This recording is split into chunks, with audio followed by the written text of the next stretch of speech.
Une portion de cette vidéo a été sponsorisée par la marque Kenfaith. Merci à eux de leur soutien, n'hésitez pas à aller voir leurs produits. Eh bien bonjour à tous et à toutes et bienvenue dans cette nouvelle vidéo TMJ aux commandes. Aujourd'hui je vais vous parler de mon setup photo vidéo. Alors pour ceux qui ne le savent pas, je fais un peu de prestations photo vidéo à côté et pour cela on utilise pas mal de matériel. Comme vous le savez également si vous suivez la chaîne depuis longtemps, je suis un passionné de technologie mais également de tout ce qui tourne autour de l'audiovisuel. Donc avec le temps j'ai quand même pu tester et accumuler pas mal de matos à la fois pour le pro mais également pour le kiff. Et donc pour commencer je vais vous parler de tout ce qui concerne les trépieds et les lumières parce que je trouve que c'est pas forcément le plus excitant. Et pour le watch time, je vais vous garder jusqu'à la fin où je parlerai de mes caméras. Allez, c'est parti tout de suite pour la vidéo. On va parler donc du premier trépied qui me filme, c'est le Sirui T055. Je l'avais acheté à un salon de la photo il y a peut-être 8 ans maintenant. Aujourd'hui, il ne s'inscrit plus dans mon workflow. J'ai deux caméras principales, donc j'ai besoin souvent d'avoir deux trépieds pour pouvoir capturer deux angles différents. Et donc aujourd'hui, ça fait qu'il ne s'inscrit plus dans tout ce que je trouve utile aujourd'hui. Il était plutôt sympa avec un système de vis qui permet de pouvoir le monter plutôt rapidement, j'aimais bien. On avait un petit mousqueton en bas également pour pouvoir le laisser. Il y avait un système très intéressant qui permettait de renverser la tête afin d'avoir soit du 3/8e ou du 1/4 de pouce. Et ça, c'était vraiment très pratique. Par contre, il ne va pas très haut, environ 1,50 m. Et encore une fois, les deux autres solutions que j'utilise aujourd'hui sont plus avancées et me permettent d'être beaucoup plus pratique sur le terrain. On en parle dessus. Le trépied qui lui est encore en utilisation et que je pense que je vais garder encore un petit moment, c'est le Peak Design Travel Tripod. C'est un trépied qui a été mis d'abord en financement participatif, je l'ai backé et je l'ai reçu parmi les premiers à un prix avantageux. Je l'utilise déjà depuis au moins 5 ans. Ce qu'on peut dire par rapport à ce trépied, c'est que déjà il utilise un système non pas avec de la torsion mais avec des petits loquets qui vont pouvoir venir permettre de déverrouiller tous les pieds. C'est extrêmement fluide. Une fois qu'on a déverrouillé, les pieds descendent quasiment tout seuls et donc ça permet de pouvoir les déployer et les réengager de façon extrêmement simple. Il y a également sur l'une des jambes un petit accessoire qui va vous permettre de venir resserrer les différents pieds afin de pouvoir donc garantir le fait que cela tienne dans le temps. Donc on a de la réparabilité, ce qui permet d'allonger la durée de vie et la durée d'utilisation. On a également un système qui nous permet d'avoir plusieurs angles afin de pouvoir le mettre plus ou moins en hauteur par rapport au sol. On a une colonne centrale également qui va permettre de se lever et d'augmenter la hauteur de la tête. Et un des trucs les plus intéressants mais qui peut devenir également frustrant, c'est la tête. La tête a un système de verrouillage rapide qui est plutôt sympa, qui permet de mettre très rapidement un appareil sur le trépied. Ça, on aime beaucoup. Par contre, au niveau de la rotule, il y a 3 extensions ici qui vont empêcher de faire exactement les mouvements qu'on veut. Donc, ça peut devenir un peu compliqué lorsqu'on fait de la photo d'avoir un angle précis. On sera obligé peut-être de se rabattre vers l'autre côté. Alors, ça peut être un défaut pour certains, mais pour moi, j'ai toujours pu m'en sortir comme je voulais. Et ce que j'aimais donc particulièrement avec ce trépied, c'est la vitesse d'exécution. Aujourd'hui, c'est un enjeu particulièrement important dans mon travail. J'ai envie d'avoir du matériel qui se met et qui se détache extrêmement rapidement. C'est la première raison pour laquelle je l'ai pris, ce trépied. Aujourd'hui, il reste dans mon arsenal. Et le trépied Peak Design Travel Tripod, lui, on était aux alentours des 300 €. Au niveau des trépieds, il y a un nouveau venu dans la famille, c'est le Small Rig Tribex. Donc en collaboration avec Potato Jet, c'est celui-là. Hop. Alors lui je l'aime beaucoup, par contre ce qu'on peut voir c'est qu'il est beaucoup, mais alors beaucoup moins transportable que l'autre. Et c'est un peu ce qui me gêne un peu avec, c'est qu'il faut toujours prendre avec sa mallette ou alors un grand sac afin de pouvoir le transporter. Mais c'est un trépied qui est plutôt destiné à des charges assez lourdes, principalement pour de la vidéo. On a tout ce qu'il faut, par exemple au niveau de la tête, pour faire des panoramiques et haut et bas le plus fluidement possible. On a également un système qui est le truc le plus intéressant de ce trépied, c'est la poignée.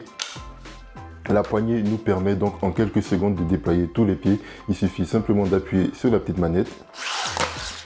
Les pieds se déclenchent et après on peut déposer le trépied. Et ce qui est super intéressant, c'est que depuis que je l'ai, j'ai déjà tourné 2 ou 3 prestations avec et en fait j'utilise même plus la tête afin de pouvoir refaire le niveau. J'utilise directement les pieds, j'appuie et ça me permet de m'incliner à gauche ou à droite si par exemple ma caméra n'est pas exactement horizontale.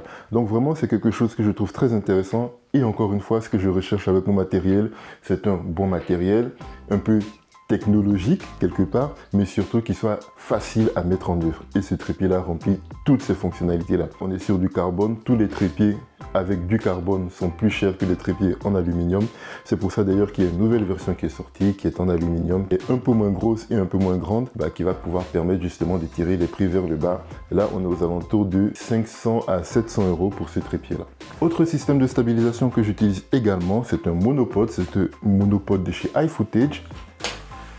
Le Cobra 3S, il a également un même principe, un peu comme ce qu'on a vu avec l'autre trépied tout à l'heure. On a une petite poignée ici qui va nous permettre de pouvoir régler directement la hauteur. Plus besoin de tourner quelque chose, plus besoin d'ouvrir des poignées. Il suffit simplement d'appuyer sur la poignée et il y a tout qui s'ouvre ou qui se ferme. Également, un truc que iFootage fait qui est super intéressant, c'est au niveau de la tête, il y a un petit système avec des ressorts qui permet à la fois de mettre un pas de vis 3/8, mais également un quart de pouce et qui permet de pouvoir passer d'un équipement à un autre sans avoir besoin de mettre un adaptateur. Il y a également un système qui permet de facilement enlever la tête ou alors le corps afin de passer d'un système à un autre de façon extrêmement rapide. Et là, on était aux alentours de 150 € pour celui-là. Là, j'ai plutôt un trépied, mais pour de la lumière. C'est un trépied que je trouve extrêmement simple. C'est Ulanzi qui le fait. Il est en fibre de carbone, extrêmement léger, 49 € je crois. Ce qui est plutôt intéressant, donc, c'est son côté compact, comme vous pouvez le voir. Et il a un système aussi pareil qui permet de les déployer plutôt simplement. C'est pas super rapide. On est sur quelque chose d'un peu plus classique. Et voilà, ça permet de sortir tous les pieds en même temps. Et une fois que les pieds sont sortis, on a un système de torsion qui permet de venir libérer toutes les différentes colonnes. Je dirais qu'il n'est pas fait pour des charges lourdes. Je l'ai déjà utilisé en prestation. J'ai mis une petite lumière 60 watts qui est un peu imposante et on voyait déjà que le trépied avait tendance à légèrement se courber pour aller dans la direction où le poids était concentré. Et donc je dirais que c'est pas très intéressant pour des très grosses lumières, mais pour de la petite lumière ça peut être relativement pratique. Et encore une fois, ce que j'aime bien, c'est sa simplicité de mise en œuvre, son poids léger. Et c'est pour ça que je l'avais acheté. Alors, il y a également d'autres éléments que je vais utiliser pour faire de la stabilisation, que ce soit au niveau de mon boîtier ou d'autres choses. Et on va commencer donc par le stabilisateur, le DJI Ronin RS2. Les gimbals, c'est des stabilisateurs électroniques. Ils disposent de 3 moteurs qui vont nous permettre de pouvoir stabiliser tous les axes. C'est ce qu'on va utiliser principalement lorsqu'on a envie de capter un sujet en mouvement, mais que le mouvement soit d'une façon un peu plus fluide, comme si on était en train de capturer quelque chose en étant en train de glisser, en train de flotter. Donc oui, c'est la version RS2. Aujourd'hui, on est sur la version RS5, mais je ne vois pas vraiment d'amélioration qui me ferait passer à la version RS5. En tout cas, pas aujourd'hui. Celui-ci remplit encore de bons et de loyaux services, extrêmement pratique. Il peut supporter des charges, je pense, jusqu'à 2,5 kg si je ne me trompe pas. Je l'avais pris également avec un système de Raveneye. C'est un système qui nous permet de pouvoir suivre un sujet et le traquer en même temps qu'on le filme. Par contre, force est de constater qu'aujourd'hui, je ne l'utilise pas énormément parce que c'est un peu compliqué de le mettre en place, ça prend du temps. Aujourd'hui, sur la version RS5, on a un système avec une caméra que l'on va venir rajouter afin de pouvoir traquer un sujet. C'était l'utilisation principale que moi je voulais du Raveneye et c'est vrai que c'est un système qui est beaucoup plus simple à mettre en œuvre dans les nouvelles versions et c'est vrai que ça, je trouve ça quand même intéressant. En plus du Raveneye, il y a un système également de follow focus qui permet de pouvoir faire une variation de sa mise au point ou alors de sa longueur focale et je trouve que le rendu est extrêmement beau. Au niveau de la lumière, j'utilise ce petit boîtier là, c'est GVM qui fait ça. Je l'ai trouvé intéressant. Ce que je voulais, c'était avoir la possibilité de l'alimenter complètement de façon autonome. Donc là-dessus, on peut mettre jusqu'à 2 batteries NPF et une fois qu'on a mis ces batteries là, on peut l'utiliser. Sinon, évidemment, c'est livré avec un câble qui va nous permettre de pouvoir le relier avec du courant pour pouvoir l'alimenter de façon continue et beaucoup plus longuement. On a la possibilité donc d'avoir une lumière blanche ou une lumière jaune. Il n'y a pas de RGB sur cette light là. Il y a également un système de ventilation qui permet de refroidir la lumière et également il dispose d'une monture Bowens afin de pouvoir venir mettre un système de diffusion de lumière juste devant. On dispose également d'une application qui va permettre de pouvoir contrôler la light à distance parce que c'est vrai qu'une fois qu'elle est mise en hauteur, ça peut être difficile de pouvoir atteindre les commandes qui sont situées à l'arrière du boîtier. Elle est livrée également avec un bol qui permet de réfléchir la lumière. C'est pas le truc le plus ouf, mais ça permet effectivement de pouvoir commencer à faire des choses, même si on n'a pas tout le matériel qui va avec. Et pour accompagner cette lumière, j'utilise une softbox. C'est Colbor qui fait ça, c'est du 65 cm. Et encore une fois, toujours à la recherche d'un équipement qui se déploie assez facilement et simplement. C'est ce qui a orienté mon choix vers cette softbox là. très intéressante parce qu'elle permet de se déployer en entre guillemets 2 secondes. Ça permet de pouvoir la mettre en place et de l'enlever rapidement, en tout cas plus rapidement qu'un système dans lequel il faille venir tirer chacune des différentes barres de fer qui sont à l'intérieur. La lumière a un peu changé, vous avez pu vous en rendre compte, mais je continue dans l'univers de la lumière. J'utilise également un petit panneau LED, c'est Raleno qui fait ça, c'est ce que j'utilisais avant sur mon setup pour le live. J'aime beaucoup cette lumière parce qu'il y a une batterie interne et il y a des commandes qui sont dessus qui nous permettent de pouvoir rapidement l'allumer et de pouvoir proposer un éclairage. Ça va pas être le truc le plus ouf du monde, mais je l'utilise souvent parce que c'est assez plat et assez simple de le mettre en nœud, ça me permet de déboucher des angles, c'est vraiment quelque chose que j'aime bien et donc je l'ai gardé, c'est pour ça que vous la voyez là dans le setup. Elle coûte pas très cher, je crois qu'on pouvait la trouver aux alentours des 40 ou 50 €. Pour ce type de lumière là, c'est plutôt intéressant. Il y a également un petit système qui va nous permettre de pouvoir orienter la tête qui est livré avec, qui est aussi extrêmement pratique à l'usage. J'utilise également cette petite lumière là, c'est l'Aputure ALMC. C'est une petite loupiote là comme ça qui va nous permettre de pouvoir mettre un peu d'ambiance. On a un système qui permet de changer la température de couleur quand on est sur le blanc, mais également de pouvoir mettre différentes couleurs et également des effets qui sont intégrés comme l'effet de la police, des ambulances, ce genre de choses. Voilà, extrêmement pratique, je vous la recommande. Aujourd'hui, je pense qu'on doit pouvoir la trouver à moins de 70 €. Également, il y a un petit système de diffusion qui est livré avec et qui va nous permettre de pouvoir avoir une lumière un peu plus douce. J'utilise également une petite lumière, la RF10C de chez Smallrick. C'est une lumière qui va nous permettre de pouvoir avoir ce qu'on appelle des gobos. Donc les gobos, c'est un petit système avec différentes images que l'on va pouvoir projeter directement en sortie d'une lampe. Ça permet de donner une petite couleur ici à notre arrière-plan. Encore une fois, c'est pour habiller la vidéo. On ne l'utilise pas pour éclairer directement, mais ça permet de donner une certaine ambiance. On la trouve aux alentours de 50-60 € à peu près. On va maintenant passer au tour des accessoires. Il y en a quand même pas mal, du coup on va essayer de passer relativement rapidement dessus. J'ai ce petit accessoire là, c'est Nightcore qui fait ça. C'est une petite soufflette qui va nous permettre de pouvoir venir nettoyer nos appareils. On l'utilise généralement afin d'essayer d'envoyer un tout petit peu d'air lorsqu'on va nettoyer le capteur de notre appareil photo.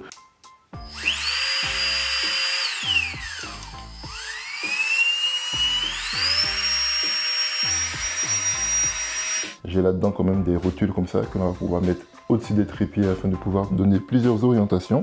J'ai également à l'intérieur des petites pinces comme ça. On va pouvoir venir fixer un équipement ici, une lumière, une caméra. On y trouve également des petits trépieds, voilà, que j'utilise de temps en temps pour des petites lumières ou ce genre de choses. J'ai également tout un système de pinces et de bras magiques pour pouvoir accrocher des accessoires dans des endroits qui ne sont pas vraiment faits pour. Donc là, on est dans les conditions du direct. J'ai la batterie de ma caméra qui commence à flancher un peu. Ici, j'ai utilisé donc la petite pince pour pouvoir l'attacher sur le trépied. J'ai mis une batterie là. Et paf, ça me permet d'alimenter ma caméra afin de pouvoir continuer mon enregistrement sans avoir de soucis de batterie.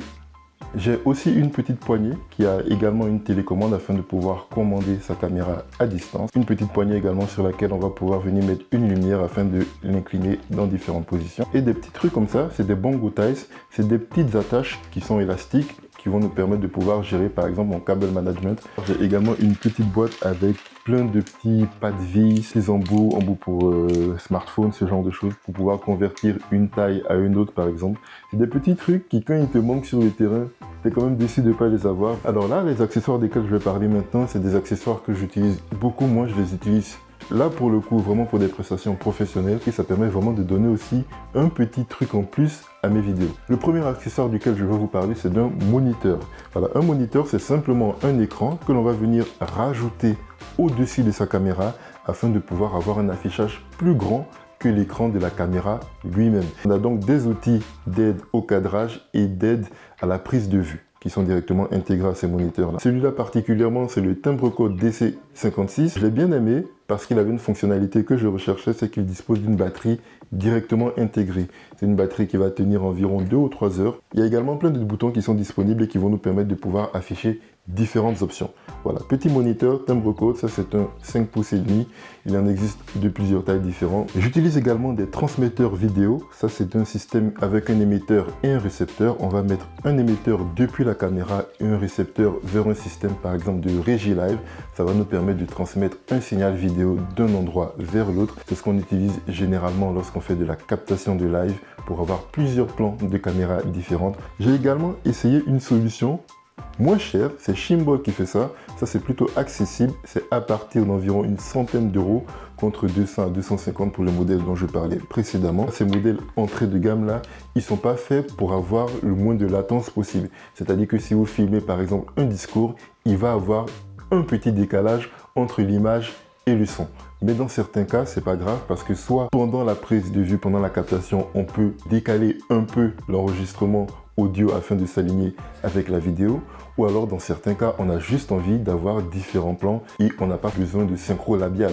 Donc ces émetteurs récepteurs là vont faire parfaitement l'affaire. Toujours au niveau des accessoires un peu incongrus, on va parler également de ce Zacuto. C'est le Boom Mic. C'est un petit système donc télescopique qui va nous permettre de percher un micro.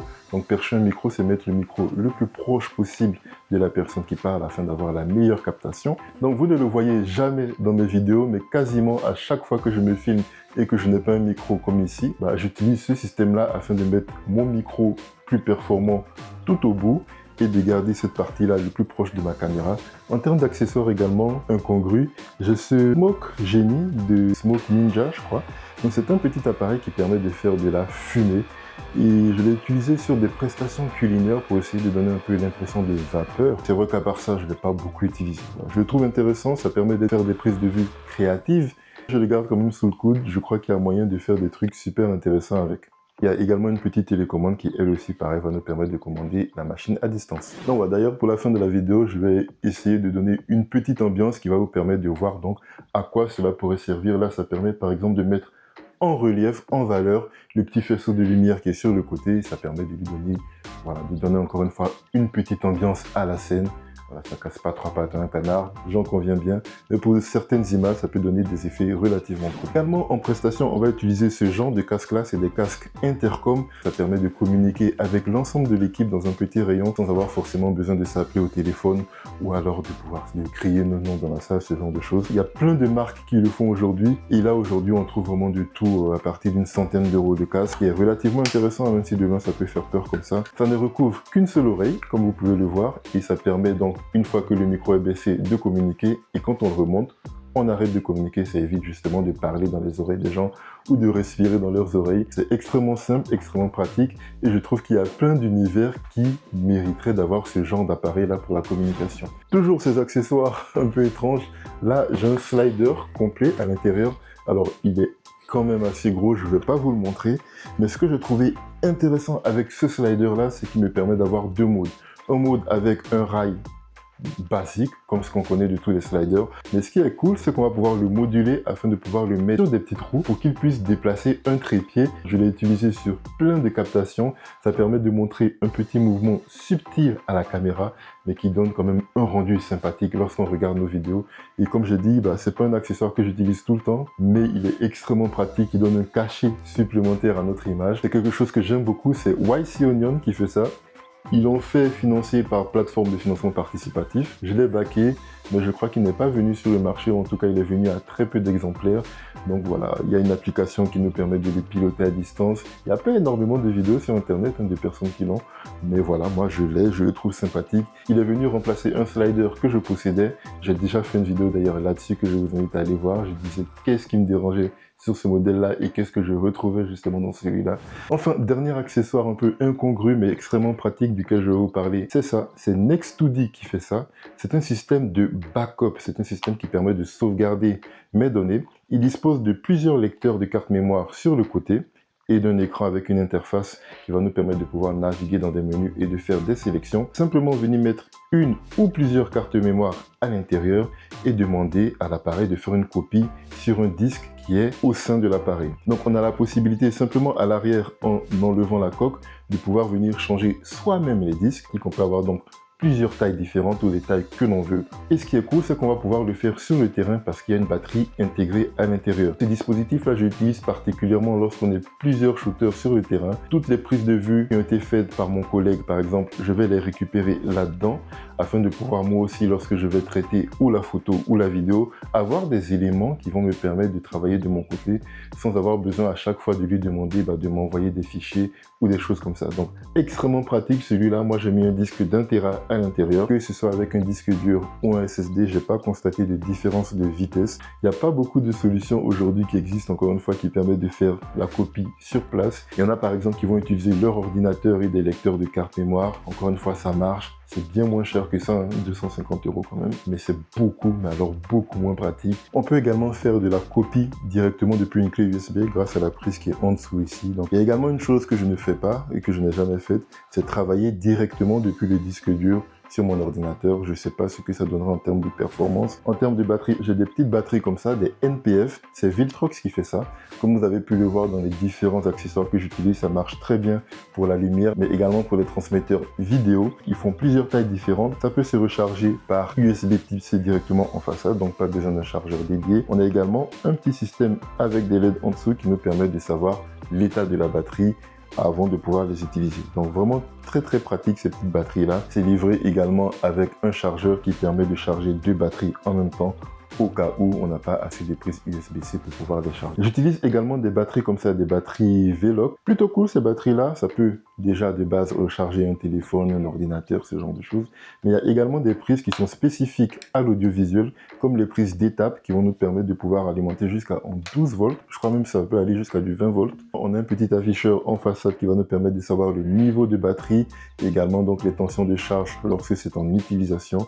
On a plusieurs prises dessus. On les recharge avec une prise USB de type C classique. J'ai un ensemble de batteries. J'en ai plusieurs qui sont compatibles avec mes différentes caméras. J'ai choisi exprès des caméras qui utilisent le même type de batterie afin d'avoir un seul modèle à acheter. Je vais vous parler également des batteries de mes appareils photo. Il y a un chargeur qui est livré quand on achète l'appareil photo qui nous permet de recharger. Il n'est pas pratique du tout. On peut recharger qu'une batterie à la fois. Ça, c'est la première chose. Pour pouvoir savoir l'état de charge de notre batterie, c'est pas intuitif. Tu es obligé, lorsque tu es en train de charger une batterie, d'être à côté pour regarder le nombre de clignotements pour savoir où tu en es de ta batterie. Pas de possibilité de charge avec un chargeur classique de téléphone comme on a partout. Et en plus, pour terminer, la charge est relativement longue. Et vraiment, donc, ce système, il est fonctionnel, hein. Il n'y a rien à dire. Mais justement, ces limitations permettent à d'autres acteurs du marché de pouvoir proposer des solutions plus intéressantes, plus innovantes. Et c'est là que rentre justement en compte Kenfave Concept qui m'a donné cet accessoire-là. Donc, je ne l'ai pas acheté. Ils me l'ont gentiment proposé. Et j'ai un segment dans la vidéo qui leur est dédié où je dois en parler. Et cette vidéo a été vue un tout petit peu avant par la marque. Ils ont un droit de veto dessus. Donc voilà, sachez quand même ce que vous regardez. Et donc, Kenfave Concept, anciennement connu sous le nom de KF Concept, il propose donc un petit boîtier comme ça qui va nous permettre de recharger maintenant 2 batteries en même temps. Voilà, c'est plutôt simple. Il suffit de mettre les batteries à l'intérieur comme ça. On a une prise USB-C sur le côté. On la branche, chargeur de téléphone, chargeur de voiture. Même sur le terrain, on peut avoir la possibilité de donner un petit coup de boost à ces batteries. On peut également mettre sur le côté des cartes mémoire, une de chaque côté. On peut également détacher la partie en dessous avec une petite pression comme ça. Ça permet d'avoir un plus petit boîtier que l'on va mettre dans son sac. Ça prendra un tout petit peu moins de place. Il dispose également d'un petit afficheur LED qui nous permet de savoir l'état de nos batteries et ça permet d'avoir une indication beaucoup plus précise que les chargeurs d'origine lorsqu'on les met en charge. Alors, c'est pas non plus quelque chose de parfait. Ce que Kenfave Concept pourrait faire dans des modèles futurs, c'est la possibilité, par exemple, lorsqu'on met les cartes à l'intérieur, peut-être d'avoir un lecteur de cartes, pouvoir directement lire le contenu d'une carte mémoire sur un ordinateur en passant par le port USB sur le côté. Et aussi la possibilité, pourquoi pas, de faire de la charge inversée, utiliser des batteries chargées que l'on a pour pouvoir recharger un téléphone portable par exemple. Vu le prix auquel ce produit-là est proposé, ça reste très intéressant parce que les solutions qui intègrent les fonctionnalités dont j'ai parlé sont beaucoup plus chères. Et j'ai pas encore beaucoup de recul sur les batteries, mais en tout cas j'ai déjà utilisé donc sur une prestation et également c'est celle que j'utilise pour l'enregistrement d'aujourd'hui. À vue d'œil, je ne vois pas de différence en termes d'autonomie entre les batteries qui m'ont été données avec ce boîtier-là comparé à celle de Canon d'origine. Il faudra bien sûr voir tout ça dans le temps. Dans tous les cas, j'ai un système, comme je vous l'ai dit, qui est beaucoup plus pratique, simple à transporter, simple à charger et qui me donne une idée très claire de la capacité de mes batteries actuelles. Donc, c'est 100% recommandé. Merci à Kenfave Concept de m'avoir donner cet accessoire-là avec les batteries. J'espère également que les pistes pour améliorer le produit pourront vous servir pour d'autres produits dans le futur. C'est fonctionnel actuellement, n'hésitez pas à passer par les liens qui sont en description afin de découvrir cet accessoire-là, mais également tous les accessoires qui sont proposés par Kenfave Concept. que je vous recommande. J'ai également ce petit accessoire de PGY Tech. De loin, ça ressemble un peu à un accessoire comme un chargeur de fusil. Je ne sais pas d'ailleurs pourquoi ils ont choisi cette forme, mais il nous permet dans son logement de pouvoir mettre des cartes mémoire. On peut mettre de la SD, de la micro SD ou également des cartes SIM. On a la possibilité également, grâce à un petit outil, d'éjecter les cartes SIM. Et le petit truc qui est sympathique avec ça, c'est qu'il y a également un câble à l'intérieur qui va nous permettre de pouvoir le connecter à un ordinateur. Donc voilà, on a deux encoches de chaque côté qui permettent de pouvoir lire le contenu d'une carte SD. Donc extrêmement pratique, c'est PGY Tech qui fait ça. J'ai également des filtres ND. Donc voilà, ça c'est un filtre ND pour mes grands objectifs. Et j'ai également celui qui m'avait déjà été donné par Kenfave Concept. J'ai déjà fait une vidéo là-dessus pour vous parler de l'utilité d'un filtre ND. Je l'utilise encore à ce jour. Et c'est un accessoire que je trouve super sympathique, super quali. Encore une fois, très content d'utiliser des accessoires de la marque et d'avoir déjà fait une collaboration avec eux. Mon micro principal, mon préféré, c'est celui-là. C'est le Comica VM40. Je l'ai eu à un excellent prix, aux alentours des 250 € que j'ai eu à 110 € à peu près. Il permet d'enregistrer en 32 bits flottants en interne, donc avec une très bonne qualité de son. On pourra corriger des très fort volume et des très petits volumes sans amener de la distorsion dans le son. Lorsqu'on le met au-dessus d'un appareil photo, de le relier à l'appareil photo afin de capter le son directement dans l'appareil photo. Il se déclenche et s'arrête quand on lance l'enregistrement et quand on éteint l'enregistrement. Il a également une mémoire en interne qui permet d'enregistrer directement au sein du micro. Et petite chose qui va le différencier des autres micros, c'est ça. Ce petit boîtier-là permet de se connecter au micro en sans fil, ce qui fait qu'on va pouvoir mettre le petit boîtier sur sa caméra et mettre le micro beaucoup plus loin pour pouvoir faire un enregistrement à distance. Donc l'avantage de cette configuration là, c'est qu'on va pouvoir amener encore une fois le micro le plus près possible de la personne qui parle et avoir la caméra relativement loin. C'est le combo que j'utilise, je vous ai montré, avec la perche qui me permet de mettre le micro très proche de moi et le petit truc qui va être relié à mon boîtier pour pouvoir transmettre le son. On ne constate pas un décalage dans l'enregistrement du son, mais il semble que quand on enregistre de très longue durée, avec le temps, il y a un petit décalage au niveau du son qui se fait. Celui que j'utilisais avant et que je pense que je vais probablement vendre, c'est le Rode VideoMic NTG. Je l'aime beaucoup parce qu'il avait cette fonctionnalité justement de pouvoir se déclencher et s'arrêter à partir du moment où on lançait l'enregistrement. Plein de fonctionnalités comme un enregistrement de 2 pistes séparées, une prise normale et une prise un tout petit peu basse. Il n'y a pas de mémoire interne, il n'y a pas de fonction d'enregistrement à distance, il n'y a pas d'application non plus qui permet de piloter les micros comme avec le Comica. Et enfin, le dernier que j'ai, c'est un Comica également, c'est le VM10-2. C'est un micro qui lui n'a pas de batterie interne, donc on n'a pas besoin de le recharger. Il va se relier directement en jack à notre caméra et c'est l'énergie qui passe par le jack qui va permettre de l'alimenter. Il est simple et il est intéressant parce qu'il permet d'avoir une configuration vraiment légère, vraiment petite. Et c'est pour ça que je l'avais pris. Je me disais, pour lorsque je pars en voyage, que j'ai envie d'avoir une meilleure qualité de son que ce qui est fourni directement par la caméra, je pourrais le prendre. Mais avec le temps, je me rends compte que c'est pas quelque chose que j'utilise non plus énormément. Ensuite, en termes de micros, c'est ce que j'utilise actuellement. C'est les micros de chez DJI, les DJI Mic 2. Donc on a 2 récepteurs et un émetteur. J'ai un émetteur qui est là, donc qui permet de transmettre le signal directement à la caméra en sans fil. Vous avez ce petit récepteur là qui peut s'adapter à un téléphone ou alors à un appareil photo et qui va nous permettre de pouvoir donc mettre les micros sur 2 personnes différentes et récupérer le son directement dans la caméra au travers du boîtier. Le tout se recharge en USB Type C. Moi, j'ai pas le boîtier, j'ai pris les trucs séparés. Mais sinon, tu as un boîtier dans lequel tu viens mettre tous tes éléments et ça se recharge un peu comme des AirPods, on va dire. Les DJI Mic comme ça, lorsque j'ai envie de faire de l'interview ou des trucs un peu simples et quand j'ai envie de faire un truc un peu plus poussé, le Comica que j'ai montré en premier qui lui va réaliser la majorité de mes captations en termes de son. Vraiment, c'est tout un écosystème qui était bien pensé et qui permet de rendre justement la captation de son simple et efficace. Donc bravo DJI là-dessus. Et enfin, on va terminer sur mes caméras. J'en utilise 2. Je suis resté chez la marque Canon. Ceux qui me connaissent savent que j'utilise déjà du Canon auparavant. J'étais passé du M3 au M6 puis au M6 Mark II et le premier qui est venu remplacer un de mes M6 Mark II, c'était celui-là, le Canon EOS R, mon premier full frame, plein d'avantages, notamment la possibilité d'avoir de meilleures photos en conditions de basse luminosité et un meilleur flow d'arrière-plan également lorsqu'on fait des prises de vue avec des objectifs qui ouvrent grand. C'est un appareil qui était sorti à la même époque que mes Canon EOS M6 Mark II, donc c'est pas celui qui va concentrer le plus de technologie à l'intérieur Par contre, ça me fait quand même un sacré gap entre ce que j'avais avant et ce que j'ai avec lui. L'autofocus est beaucoup plus rapide, il y a quand même des fonctionnalités de mise au point et d'aide à la mise au point qui sont impressionnantes. Il a la possibilité de détecter les yeux comme mon appareil avant, mais il le fait beaucoup mieux et il tient beaucoup mieux la cadence lorsqu'il doit suivre un sujet par exemple. Bref, c'était une vraie évolution, presque même une révolution par rapport à ce que j'avais avant comme matériel avec mes M6 Mark II. Ça me permet de mettre un pied, comme je l'ai dit, dans des appareils photo vraiment typés professionnels pour le coup. Et je suis extrêmement content des rendus que je peux avoir avec cette caméra-là. Il vient corriger également un des défauts que j'avais avec mes M6 Mark II, c'était l'enregistrement en 4K qui surchauffait. Fini la surchauffe là-dessus. Tu peux enregistrer quasiment autant de temps que tu veux. Il n'y a pas de voyant de surchauffe. Par contre, de gros défauts, en 4K, quand on enregistre, on a un crop. Et autre chose aussi, en termes d'enregistrement, on est limité à du 30 minutes par séquence. Mais les avantages que l'on a par rapport à tous ces défauts, ça vaut le coup de passer à ce boîtier-là.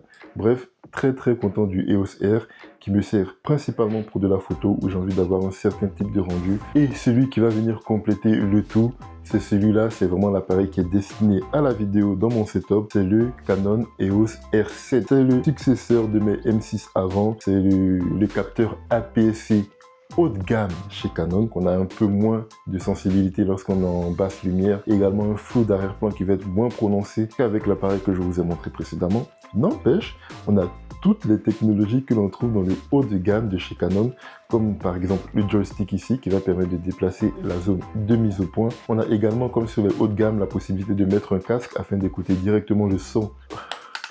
On peut mettre à l'intérieur 2 cartes mémoire afin d'enregistrer de façon simultanée ou alors de réserver une carte mémoire à de la photo ou de la vidéo. Avoir 2 cartes mémoire, ça te permet d'avoir l'esprit un peu plus tranquille, peut avoir de la redondance. En vidéo, comme je l'ai dit, et contrairement à mes anciens appareils photo, je n'ai pas de surchauffe, je n'ai pas de crop en 4K comparé à l'autre aussi quand j'enregistre. Je le dédie spécifiquement à de la vidéo, justement pour les capacités d'enregistrement sans limite et sans surchauffe. Les deux appareils pour moi c'est un coup de cœur. Le premier c'est un peu plus de la raison, parce que c'est un appareil qui est quand même ancien, on peut l'obtenir à des tarifs qui sont assez abordables, on va dire pour l'appareil que c'est aujourd'hui.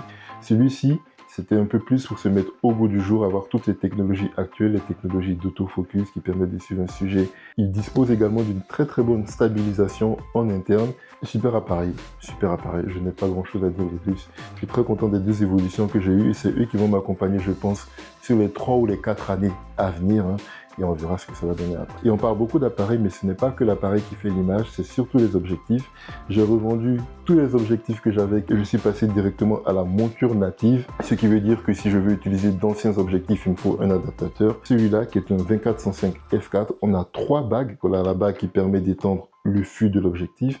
On a une qui va nous permettre de pouvoir faire la mise au point et une autre que l'on va pouvoir programmer. C'est un objectif qui n'est pas aussi polyvalent qu'un 24-70 et un 70-200, mais qui permet quand même, grâce à son ouverture f4, d'avoir des trucs super intéressants, même en termes de profondeur de champ. Je le trouve super intéressant, donc recommandé. Le R7 était venu avec cet objectif-là, c'est le 18-50 de chez Sigma, un objectif qui est plutôt polyvalent. Il ouvre en 2.8, c'est l'équivalent 24-70, extrêmement pratique pour avoir un peu de grand angle, mais également pour pouvoir se rapprocher pas trop mal d'une scène. Son ouverture de 2.8 permet d'avoir un bokeh qui est très intéressant dans l'image et de pouvoir aussi prendre des images lorsque la luminosité baisse. Donc c'est un peu celui que je recommande quand on a envie de voir une vraie différence entre son smartphone et un appareil photo par exemple. Et le dernier que j'ai, c'est le 50 mm f1.8. Ça par contre c'est l'objectif le moins cher et pourtant qui est peut-être celui qui va donner le plus de caractère à une image. Quand on filme ou quand on prend des photos en 1.8, on voit tout de suite la différence en termes de rendu et celui-là il est d'une très bonne qualité. Et je termine cette vidéo en parlant de la DJI Osmo Pocket 3. C'est elle qui m'a filmé tout au long de cette vidéo. Je m'en sers particulièrement pour faire des prises de vue à la 3e personne ou pour raconter des histoires pour nos réseaux sociaux. Bref, c'est ma 3e caméra. C'est pas la plus puissante, mais c'est probablement celle que je vais utiliser le plus dans des circonstances où je ne peux pas sortir mon appareil et je trouve que le rendu qu'elle procure est très sympa. Dans toute cette histoire, j'ai même oublié de faire l'outro de cette vidéo, du coup je la fais maintenant. Je vous remercie de l'avoir regardé. Je remercie également Kenfave Concept pour le chargeur de batterie et les batteries qu'ils m'ont donné. D'ici la prochaine vidéo, c'était TMJ, geekez bien, partagez beaucoup, vivez mieux et surtout, recommencez.